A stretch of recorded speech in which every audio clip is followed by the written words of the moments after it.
So meanwhile, while all this is going on, I'm sitting up wondering, man, I got to sit through all of this? Then I'm already mad over the fact that I had to pay LAZ some money to park, okay? I ain't parking in the parking lot. I parked in the back of the court down by the river somewhere. And I still had to pay LAZ some money. They know we got to go to court, but I had to pay them some money. They going to say, just pay us $2 something for 1 hour. Y'all, of course. I thought I was giving them 2 something. They hit me for way more than 2 something. But anyway, that's a whole nother story. And I wasn't even in there an hour. So, yeah, I was. I ain't gonna even lie. But it wasn't no longer than maybe an hour and 5 minutes. So, y'all. So, I don't know if the young man exactly understood what they were saying or if he had any intentions of letting that person out. But what I do know is they then said that he did some other stuff that was erratic, that was dangerous, that could have unalived the both of them. Now, they didn't say whether the guy was drunk or what the situation was. I don't even think he was drunk. Because from the way this dude was looking, he was looking like, man, look, I really don't care what y'all do in court. Okay, I'm going to get back out and I'm going to drive again just like this. That's exactly the way he was looking.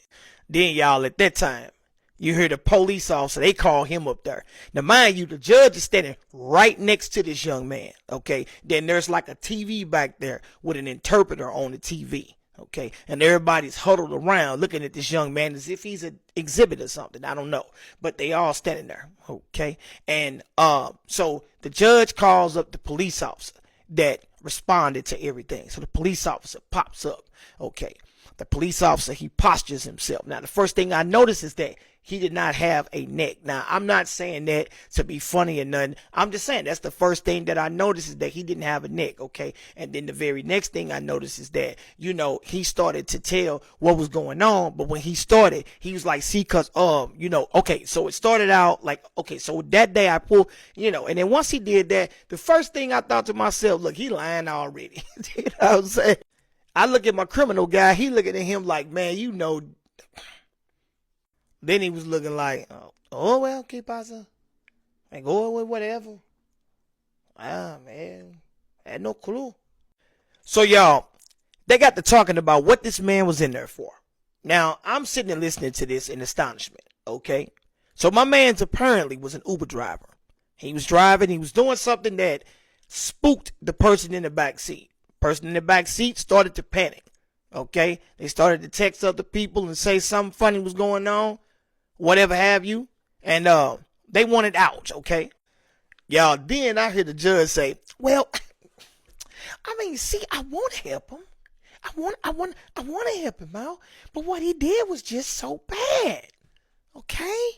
It was just so bad. Now, the whole time she's saying that, my man's looking at her like, I do not understand English, okay? And at that time, the interpreter was looking like she don't even want to interpret that to that young man. Because she would have had to follow that up with, you probably going to jail, fam. You know what I'm saying? But then at that time, that's when RoboCop came back around and say, okay, everybody, you guys can go ahead and leave back out there. And then this other guy came and said, everybody who has to deal with this company right here, go down the hall to those cubicles. Somebody's going to come talk to you. I'm looking like, come on, man. I just want to see the judge so I can leave.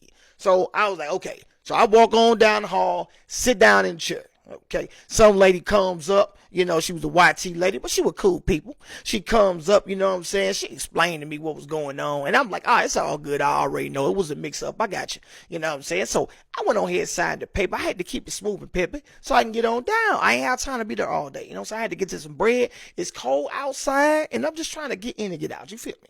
And besides that, I ain't trying to pay these people a dime extra than what I already got to pay them for parking. Okay. I don't know about nobody else. I hate paying for parking.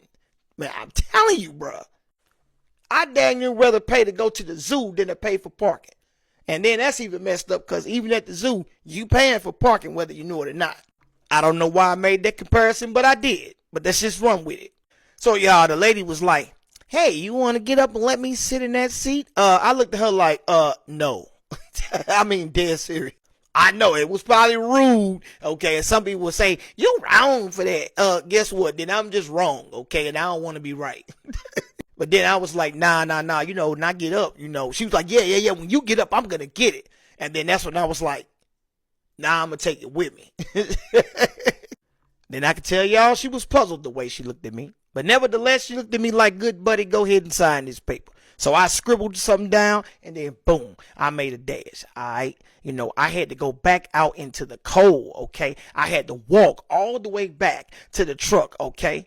I'm telling you, y'all, the walk was diabolical. I'm trying to tell you, it was straight cold outside, like treachery, okay? It was like it was cutting through me, you know what I mean? And I'm from the STL. I don't even get that cold where I'm at, but guess what? Not this day, Nope, it was cold for some reason. It was dumb cold outside. And it probably was because I parked close to where the river and everything was. So that probably was it. The air was probably hitting off of that water and making it cold. But anyway, it was cold as hell. So I hurried up and then waddled and ran and skipped and all of that to get to the truck. Okay. Got in the truck, boom, crunked it up. Let that bad baby warm up. Had to get some warmth. Then after that, y'all, put in my navigation and I was gone. All right.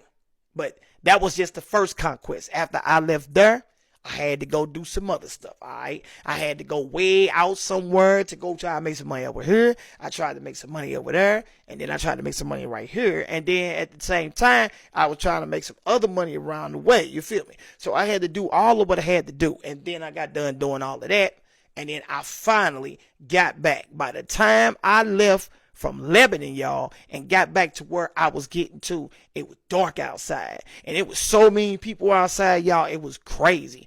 There was cars lined up like a whole half a mile down just to get off the highway. Never before seen. And I'm like, where are all these people going? Okay?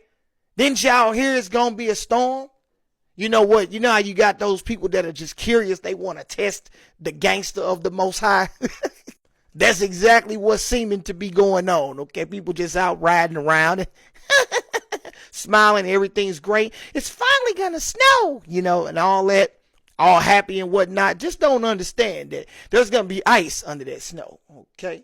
And ice means accidents and all of that. So it's gonna get treacherous, but people was having a good old time, all right? But y'all, I ain't even mentioned the fact that while I was there, they had a whole table in the hallway, right? They had a whole table in the hallway, and they had these documents in there on how to negotiate with your landlord. Y'all probably think, why is it so funny?